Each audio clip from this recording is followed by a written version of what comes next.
नमस्कार दोस्तों, स्वागत है आपका आज की बेहद बड़ी और जरूरी खबरों में। लेकिन खबर में आगे बढ़ने से पहले अगर आप भी भाजपा सरकार का विरोध करते हैं तो आप अभी इस वीडियो को लाइक कीजिए और इस लाल बटन को दबाकर चैनल को फ्री में सब्सक्राइब करके घंटी बजाइए और कमेंट में लिखें फेल बीजेपी। रुख करते हैं पहले खबर की तरफ। ओबीसी आरक्षण को लेकर सोनिया गांधी ने पीएम मोदी को लिखा पत्र, कहा छात्रों को नहीं मिल रही सुविधा। जी हां दोस्तों, ओबीसी आरक्षण को लेकर कांग्रेस अध्यक्ष सोनिया गांधी ने प्रधानमंत्री नरेंद्र मोदी को पत्र लिखा है। सोनिया गांधी ने पत्र में देश के सभी राज्यों एवं केंद्र शासित राज्यों के मेडिकल संस्थानों में ओबीसी आरक्षण की अनुपालना सुनिश्चित करने का आग्रह किया है। कांग्रेस अध्यक्ष ने पीएम मोदी को लिखे पत्र में कहा कि राष्ट्रीय पात्रता सह प्रवेश परीक्षा के जरिए मेडिकल संस्थानों में होने वाले दाखिले के लिए ओबीसी छात्रों को आरक्षण की सुविधा नहीं मिल पा रही है। पीएम लिखे पत्र में कांग्रेस अध्यक्ष ने कहा कि ओबीसी छात्रों को अखिल भारतीय कोटा के तहत राज्य के चिकित्सा संस्थानों में आरक्षण नहीं दिया जाना भारत सरकार के आदेश और 93 संवैधानिक संशोधन का उल्लंघन है। इसके साथ ही उन्होंने यह भी लिखा कि योग्य ओबीसी छात्रों को चिकित्सा की पढ़ाई करने से रोकने जैसा है। मेडिकल की परीक्षा में ओबीसी आरक्षण को लेकर लिखे गए पत्र में सोनिया गांधी ने यह भी कहा कि 2017 में all India federation of other backward classes की ओर से एकत्र किए गए डाटा के अनुसार ओबीसी उम्मीदवार छात्रों को अखिल भारतीय कोटा के तहत 11,000 से ज्यादा सीटों पर राज्य और केंद्र शासित राज्यों के मेडिकल संस्थानों में आरक्षण नहीं दिया गया है। ओबीसी छात्रों को दिया जाए आरक्षण। सोनिया गांधी पत्र के अंत में कांग्रेस अध्यक्ष सोनिया गांधी ने कहा कि समता और सामाजिक न्याय के हित में केंद्र सरकार से आग्रह करती हूं कि राज्यों एवं केंद्र शासित राज्यों के मेडिकल संस्थानों में भी मेडिकल एवं डेंटल के अखिल भारतीय कोटे के तहत ओबीसी छात्रों को आरक्षण सुनिश्चित किया जाए। बता दें कि केंद्र, राज्य तथा केंद्र शासित राज्यों के चिकित्सा शिक्षण संस्थानों में अखिल भारतीय कोटा के तहत 15% अनुसूचित जाति, 7.5% अनुसूचित जनजाति और 10% आर्थिक रूप से कमजोर लोगों के लिए सीट आरक्षित है। रुख करते हैं अगली खबर की तरफ। कांग्रेस का फिर हमला, पूछा मजबूत भारत के पीएम को चीन का नाम लेने से गुरेज क्यों। जी हां दोस्तों, भारत और चीन के बीच तनाव बना हुआ है। चीन से बॉर्डर पर जारी तनाव के बीच प्रधानमंत्री नरेंद्र मोदी शुक्रवार सुबह लेह पहुंचे। पीएम मोदी का ये दौरा अचानक था जिससे हर कोई चौंक गया। इस बीच कांग्रेस ने एक बार फिर पीएम नरेंद्र मोदी पर निशाना साधा है। कांग्रेस प्रवक्ता रणदीप सुरजेवाला ने ट्वीट करते हुए पूछा है कि प्रधानमंत्री नरेंद्र मोदी को चीन का नाम लेने से गुरेज क्यों है। साथ ही सुरजेवाला ने यह भी सवाल किया है कि चीन से आंख में आंख डाल कब बात होगी। सुरजेवाला ने कहा कि आखिर मजबूत भारत के प्रधानमंत्री इतने कमजोर क्यों हैं। दरअसल गलवान घाटी में चीन के साथ हुई हिंसक झड़प में 20 भारतीय जवान शहीद हो गए थे। इसके बाद से ही कांग्रेस के जरिए लगातार पीएम नरेंद्र मोदी और केंद्र सरकार पर निशाना साधा जा रहा है। इससे पहले राजस्थान के मुख्यमंत्री अशोक गहलोत भी पीएम मोदी की ओर से चीन का नाम नहीं लेने पर हमला बोल चुके हैं। चीन का नाम तक नहीं लेते। राजस्थान के मुख्यमंत्री अशोक गहलोत ने कहा था कि भारत सुपर पावर है, मगर देश के प्रधानमंत्री चीन का नाम तक नहीं लेते हैं, यह जानते हुए कि चीन हमारे सिर पर आकर बैठा है। आखिर क्या वजह है कि प्रधानमंत्री के मुंह से चीन शब्द नहीं निकलता है। देश की सीमा पर जो हालात हैं वह प्रधानमंत्री नरेंद्र मोदी को बताने चाहिए। बता दें कि प्रधानमंत्री नरेंद्र मोदी शुक्रवार को नीमू की फॉरवर्ड पोस्ट पर पहुंचे। यहां पर सीनियर अधिकारियों ने उन्हें मौके की जानकारी दी। पीएम मोदी ने सेना, वायुसेना के अफसरों से सीधे संवाद भी किया।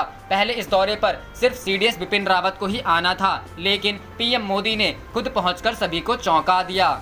रुख करते हैं अगली खबर की तरफ। शिवसेना का केंद्र पर निशाना, कहा नोटबंदी और आर्टिकल 370 हटने से भी नहीं बदले कश्मीर के हालात। जी हां दोस्तों, करीब एक साल पहले तक केंद्र में भाजपा की सहयोगी रही शिवसेना ने मोदी सरकार पर निशाना साधा है। शिवसेना का कहना है कि 2016 में नोटबंदी करने, 2019 में आर्टिकल 370 हटाने और जम्मू कश्मीर को 2 केंद्र शासित प्रदेशों में बांटने के बावजूद जम्मू एंड कश्मीर में सुरक्षा स्थिति में कोई सुधार नहीं हुआ है। शिवसेना ने इस बात को लेकर भी सवाल उठाया है कि जब केंद्र में मजबूत सरकार है तो नवगठित केंद्र शासित प्रदेश में शांति क्यों नहीं है। शिवसेना के मुताबिक नवगठित दोनों केंद्र शासित प्रदेशों में स्थिति पहले जैसे ही है।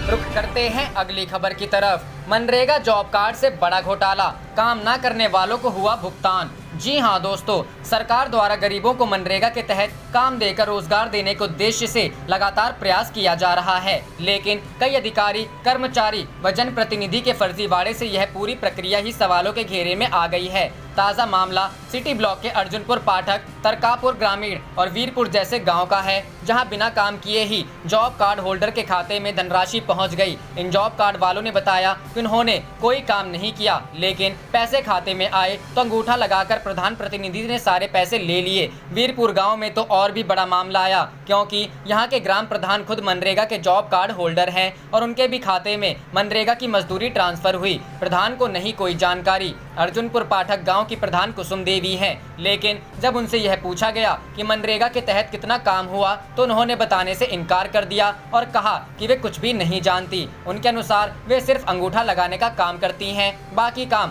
तथा कथित प्रधान प्रतिनिधि अशोक शुक्ला करते हैं। इसका अंदाजा इसी से लग जाता है कि वास्तविक प्रधान तो झोपड़ी में रहती हैं, लेकिन तथाकथित प्रधान की इमारत देखने लायक है। ग्राम प्रधान कुसुम देवी ने दावा किया कि बीते 4 साल में वे एक बार ब्लॉक पर गई थी, वह भी एमएलसी चुनाव में वोट डालने के लिए। उन्होंने कहा कि कोई भी अधिकारी उन्हें ना पहचानता है और ना ही आज तक कोई उनसे मिलने आया। सारा काम तथाकथित प्रधान द्वारा ही किया जाता है। 10% मिलती है मनरेगा की मजदूरी। अर्जुनपुर पाठक गांव की रहने वाली गंगा जली ने बताया कि उन्होंने कभी मनरेगा के तहत काम नहीं किया है। उन्होंने स्वीकार किया कि काम ना करने के बाद भी उनका जॉब कार्ड बना है, जिसे प्रधान प्रतिनिधि ने अपने पास रखा है। जब उनसे भुगतान के बाबत पूछा गया तो उन्होंने कहा कि करीब 2500 रुपया आया था। प्रधान प्रतिनिधि ने अपने घर बुलाकर अंगूठा लगवाया और 200 रुपए देकर सारा पैसा निकाल लिया। गंगा जली ने बताया कि ऐसा पहले भी कई बार हो चुका है कि बिना काम किए खाते में पैसा आ गया और उन्होंने जाकर अंगूठा लगाया। कालीन का कारीगर भी मनरेगा मजदूर बना। अर्जुनपुर गांव के निवासी वीरेंद्र कुमार मौर्य ने बताया कि वे कालीन के कारीगर हैं और आज तक कभी भी मनरेगा के तहत कोई काम नहीं किया। उन्होंने बताया कि उनका मनरेगा जॉब कार्ड बना हुआ है, जिसे तथाकथित प्रधान ने अपने पास रखा है। वीरेंद्र ने बताया कि बिना काम किए उनके खाते में एक बार 2000 रुपए और दूसरी बार 4950 रुपए आए थे। दोनों बार प्रधान प्रतिनिधि का फोन आया कि आकर अंगूठा लगा दो। वीरेंद्र ने बताया कि 2000 पर 200 रुपए और 5000 आने पर 500 रुपए मिल जाते हैं, जिसे नाले की सफाई का दावा कागजों पर किया जा रहा है, वह वर्षों से वैसा ही पड़ा है। रुख करते हैं अगली खबर की तरफ। कमलनाथ ने सिंधिया पर साधा निशाना, कहा उपचुनाव से साबित होगा कौन टाइगर है और कौन पेपर टाइगर। जी हां दोस्तों, प्रदेश की राजनीति में अब टाइगर के नाम पर तंज कसने का सिलसिला जोर पकड़ रहा है। शुक्रवार को सैलाना में पूर्व मुख्यमंत्री कमलनाथ ने ज्योतिरादित्य सिंधिया व भाजपा पर निशाना साधा और कहा कि उपचुनाव के परिणाम साबित कर देंगे कि कौन टाइगर है और कौन पेपर टाइगर। सैलाना विधायक हर्ष विजय गहलोत के पिता पूर्व मंत्री स्वर्गीय प्रभु दयाल गहलोत की प्रतिमा का अनावरण कार्यक्रम में आए कमलनाथ ने मीडिया से चर्चा में कहा कि यह सौदे की सरकार है। 33 मंत्रियों में से 14 ऐसे हैं जो वर्तमान में विधायक नहीं हैं। यह सौदा नहीं तो और क्या है। यह मध्य प्रदेश का अपमान कर रहे हैं। भाजपा के उन विधायकों के प्रति सहानुभूति है जो योग्य और काबिल होने के बाद भी मंत्रिमंडल में स्थान नहीं पा सके हैं। घोड़े भी अलग अलग होते हैं, कुछ शादी वाले ताले तो कुछ रेस वाले। काम करने का समय तो सिर्फ 11.5 माह का ही रहा। कमलनाथ ने उपस्थित कांग्रेस जनों से पूछा कि क्या माफिया पर अंकुश लगाना, किसानों के कर्ज माफ करना गुनाह है? अगर है तो यह गुनाह मैंने किया है। 15 माह की सरकार में बाकी का समय तो हमारा आचार संहिता व अन्य कार्य में चला गया। काम करने का समय तो सिर्फ 11.5 माह ही मिले। 26 लाख किसानों का कर्ज हम माफ कर चुके थे, बाकी की प्रक्रिया चल रही थी और धोखेबाजों ने सरकार गिरा दी। रुख करते हैं अगली खबर की तरफ। मंत्रिमंडल विस्तार के बाद मध्य प्रदेश बीजेपी में बड़ी दरार, कई नेता हुए नाराज। जी हां दोस्तों, लंबे इंतजार के बाद गुरुवार को मध्य प्रदेश में शिवराज सिंह चौहान ने अपने मंत्रिमंडल का विस्तार किया, जिसमें 28 नए मंत्रियों को शपथ दिलाई गई। खास बात ये रही कि इनमें से 11 मंत्री ज्योतिरादित्य सिंधिया गुट के थे। मंत्रिमंडल विस्तार के अब बीजेपी में विरोध के सुर उठने लगे हैं। इस बीच वरिष्ठ नेता उमा भारती ने प्रदेश अध्यक्ष वीडी शर्मा को चिट्ठी लिख डाली, तो वहीं कई नाराज कार्यकर्ताओं ने अपने नेताओं के समर्थन में प्रदर्शन किया। दरअसल उमा भारती चाहती थी कि बुंदेलखंड क्षेत्र और लोधी जाति के विधायकों को मंत्रिमंडल में जगह मिले, लेकिन ऐसा नहीं हुआ, जिसके बाद उन्होंने पार्टी को चिट्ठी लिखकर अपनी नाराजगी जाहिर की। उन्होंने लिखा कि मैंने पार्टी को एक महिला, ओबीसी और लोधी के रूप में अपनी स्थिति का उपयोग करने की अनुमति दी। मुझे खुशी है कि कांग्रेस ध्वस्त हुई और सिंधिया अपने समर्थकों के साथ बीजेपी में शामिल हुए, लेकिन मंत्रिमंडल विस्तार में मेरे विचार को नजरअंदाज किया गया। ऐसे में फिर से मंत्रियों की सूची में संशोधन हो। इस बीच मंदसौर में बीजेपी विधायक यशपाल सिंह सिसोदिया के समर्थक धरने पर बैठ गए वो अपने नेता को मंत्रिमंडल में शामिल किए जाने की मांग कर रहे थे। इसके अलावा देवास में गायत्री राजे के समर्थकों ने भी प्रदर्शन किया, वो भी मंत्रिमंडल में जगह नहीं मिलने से नाराज थे। रुख करते हैं अगली खबर की तरफ। ज्योतिरादित्य को दिग्विजय का तीखा जवाब, मैंने शेरों का शिकार किया है। जी हां दोस्तों, मध्य प्रदेश की सियासत में टाइगर जमकर धमाल मचा रहा है। सांसद ज्योतिरादित्य सिंधिया के टाइगर वाले बयान पर अब पूर्व मुख्यमंत्री दिग्विजय सिंह ने खुद को शेर का शिकारी बताया है। दिग्विजय ने सिंधिया के बयान पर पलटवार करते हुए कहा कि हमने भी शेर के शिकार किए हैं। इंदिरा गांधी द्वारा कानून बना देने के बाद हमने शिकार करना बंद कर दिया था। दरअसल शिवराज मंत्रिमंडल के गठन के बाद कांग्रेस से भाजपा में गए ज्योतिरादित्य सिंधिया ने गुरुवार को भोपाल में कमलनाथ और दिग्विजय सिंह को चुनौती देते हुए कहा था कि टाइगर अभी जिंदा है। इसी के जवाब में दिग्विजय सिंह ने बयानबाजी की है। दिग्विजय सिंह ने ट्विटर के जरिए सिंधिया को जवाब देते हुए लिखा कि जब शिकार प्रतिबंधित नहीं था तब मैं और श्रीमंत माधवराव सिंधिया जी शेर का शिकार किया करते थे। इंदिरा जी के वाइल्ड लाइफ कंजर्वेशन एक्ट लाने के बाद से मैं अब सिर्फ शेर को कैमरे में उतारता हूं। आपको बता दें कि गुरुवार को शिवराज मंत्रिमंडल में 28 मंत्रियों को शपथ दिलाई गई,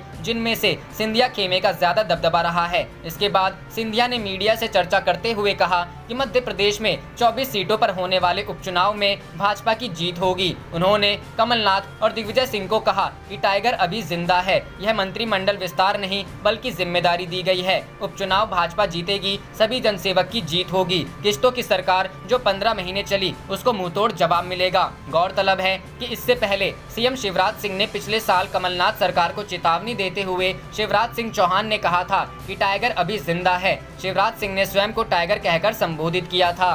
रुख करते हैं अगली खबर की तरफ। सिंधिया, शिवराज टाइगर हैं तो हमारे कमलनाथ बब्बर शेर, पीसी शर्मा। जी हां दोस्तों, मध्य प्रदेश में टाइगर को लेकर हुआ सियासी घमासान शुरू हो गया है। सीएम शिवराज सिंह के बाद अब ज्योतिरादित्य सिंधिया के टाइगर वाले बयान के बाद कांग्रेस नेता हमलावर हो गए हैं। दिग्विजय सिंह के बाद अब पूर्व मंत्री पीसी शर्मा ने सिंधिया पर बड़ा हमला किया है। उन्होंने कहा कि हमारे पास कमलनाथ बब्बर शेर है। भोपाल में दिग्विजय सिंह के ट्वीट का जिक्र करते हुए पीसी शर्मा ने कहा कि सही है, सिंधिया को बताना चाहिए कि टाइगर कौन है, क्योंकि एक तरफ सिंधिया कह रहे हैं मैं शेर और दूसरी ओर शिवराज कह रहे हैं मैं शेर, लेकिन हमारे पास कमलनाथ के रूप में बब्बर शेर हैं। वहीं पीसी शर्मा ने उपचुनाव की तैयारियों को लेकर कहा कि बदनावर में पूर्व सीएम कमलनाथ और दिग्विजय सिंह भी पहुंचेंगे। ये उपचुनाव का शंखनाद है। वो आदिवासी क्षेत्र है और कमलनाथ ने आदिवासियों के लिए काम किए हैं। बीजेपी की वर्चुअल रैली पर शर्मा ने कहा कि भाजपा में घमासान चल रहा है, इनके 100 दिन पूरे नहीं हुए, दिन पूरे हो गए हैं। जो लोग खरीद फरोख्त करके बीजेपी में गए हैं, ये मंत्रिमंडल शिवराज का नहीं है, सिंधिया का है।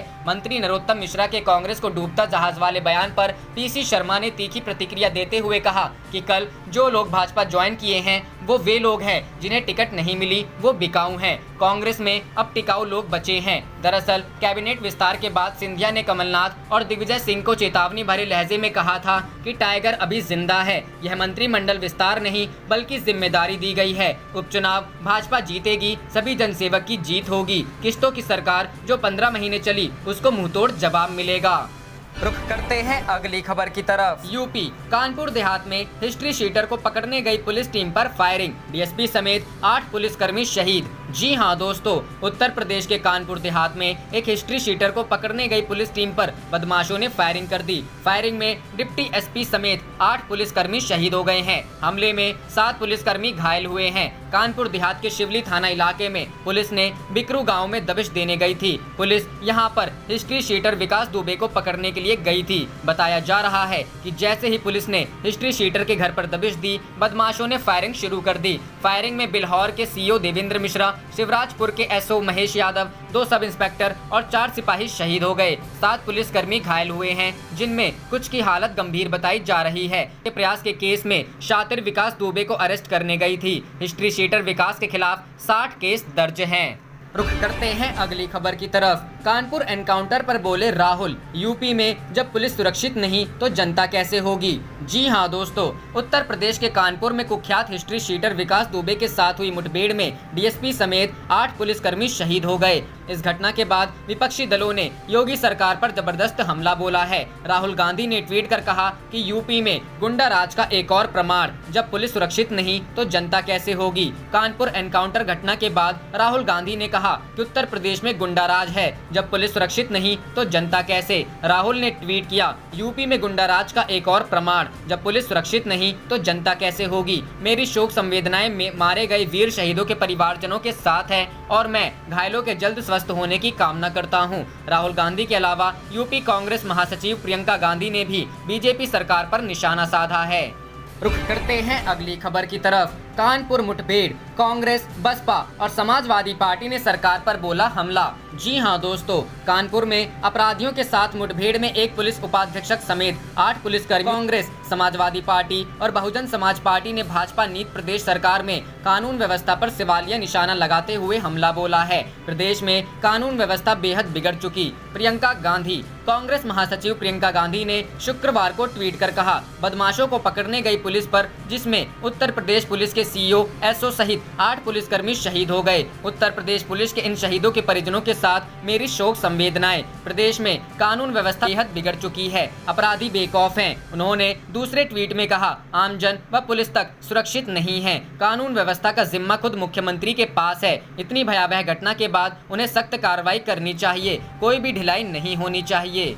रुख करते हैं अगली खबर की तरफ। बिहार, लालू राबड़ी राज में हुई गलतियों के लिए तेजस्वी यादव ने मांगी माफी। जी हां दोस्तों, बिहार चुनाव से ठीक पहले तेजस्वी यादव ने एक बड़ा दांव चल दिया है। आरजेडी नेता तेजस्वी यादव ने 15 साल के लालू राबड़ी शासनकाल में हुई गलतियों के लिए माफी मांगी है। तेजस्वी यादव ने पार्टी के एक कार्यक्रम में कार्यकर्ताओं को संबोधित करते हुए कहा कि 15 साल के आरजेडी शासनकाल के दौरान अगर किसी प्रकार की गलतियां हुई है तो वह उसके लिए माफी मांगते हैं। बिहार के पूर्व उप मुख्यमंत्री तेजस्वी यादव ने कहा कि 15 साल के आरजेडी शासनकाल के दौरान जो भी हुआ उस वक्त हम छोटे थे और सरकार में क्या हो रहा था कुछ नहीं जानते थे। तेजस्वी यादव ने कहा, ठीक है 15 साल हम सत्ता में रहे, लेकिन हम तो सरकार भी नहीं थे, हम तो छोटे थे, लेकिन फिर भी हमारी सरकार रही। इस बात से कोई इनकार नहीं कर सकता है कि लालू प्रसाद ने सामाजिक न्याय नहीं किया। कार्यकर्ताओं को आगे संबोधित करते हुए तेजस्वी यादव ने कहा कि उनके पिता लालू प्रसाद ने सामाजिक न्याय कायम किया। उन्होंने कहा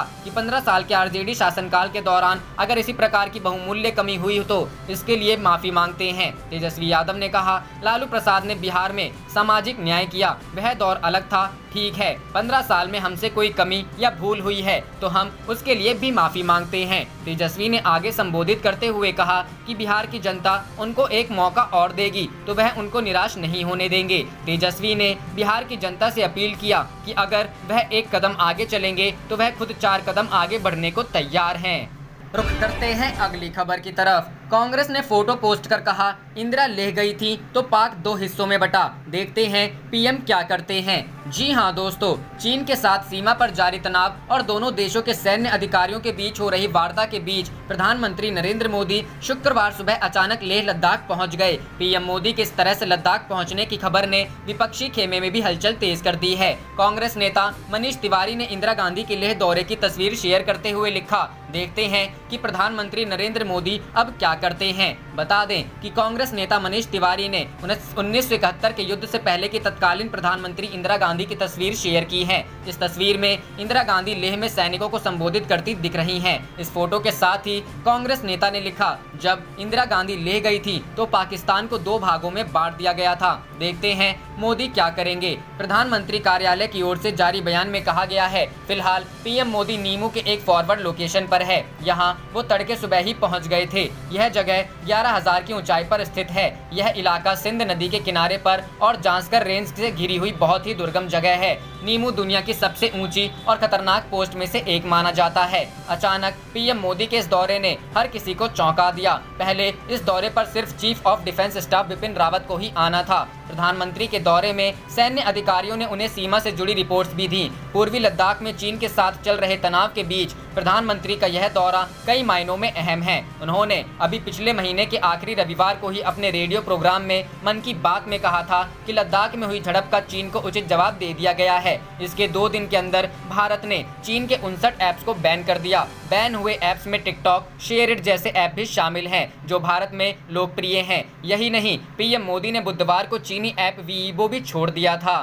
रुख करते हैं अगली खबर की तरफ। ये डबल इंजन की सरकार गरीबों की नहीं, एक इंजन भ्रष्टाचार में तो दूसरा अपराध में है। तेजस्वी, जी हाँ दोस्तों, तेज प्रताप की साली और ऐश्वर्या की छोटी बहन करिश्मा ने आरजेडी ज्वाइन कर लिया है। उन्हें नेता प्रतिपक्ष तेजस्वी यादव ने पार्टी की सदस्यता दिलाई। इस दौरान तेजस्वी ने कहा कि बिहार बेरोजगारी का केंद्र बन गया है। कोरोना काल में सबसे ज्यादा पलायन बिहार से हुआ है। पलायन क्यों हुआ? मौजूदा सरकार ने दावेदारी की थी लेकिन कुछ नहीं हुआ अब तक। उन्होंने कहा कि जनप्रतिनिधि की भी कोई नहीं सुनता है, अफसरशाही है, किसी की कोई इज्जत नहीं है। लालू जी के समय में जनप्रतिनिधि की इज्जत थी। विधानसभा में 200 सीट की वैकेंसी निकली तो डॉक्टर, इंजीनियर आवेदन कर रहे थे। नीतीश कुमार भी यही कर रहे थे लेकिन हो उल्टा रहा है। तेजस्वी ने कहा कि कारखाना सब बंद हो गया है, विकास सिर्फ अमीरों का हुआ और भ्रष्टाचार का बोलबाला है। 15 साल में 55 घोटाले हुए लेकिन कोई कार्रवाई नहीं हुई। चाचा जी ने हमको और पार्टी को धोखा दिया,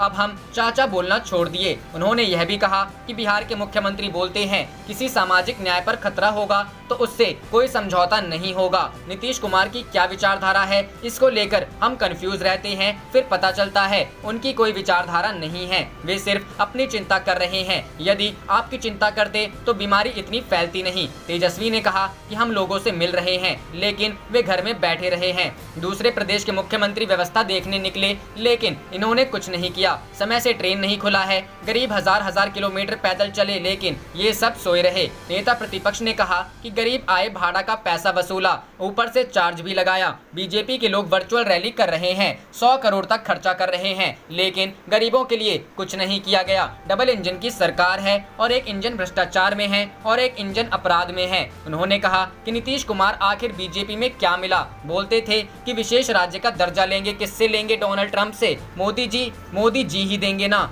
क्या हुआ फिर? जो नीतीश कुमार बीजेपी की कठपुतली बनकर रह गए हैं, जैसे नचा रहे हैं वैसे नाच रहे हैं। आप कुछ भी करें लेकिन बिहार को क्या मिला? अंत में तेजस्वी ने कहा कि आप लोगों से एक मौका मांग रहे हैं, एक मौका दीजिए, सबको मान सम्मान के साथ हर काम किया जाएगा। ये लोग साजिश कर रहे हैं कि प्रचार ही ना हो, लेकिन चुनाव कैसे होगा यह काम निर्वाचन आयोग को देखना है। आप देख रहे थे आपका अपना चैनल जय हिंद जय भारत।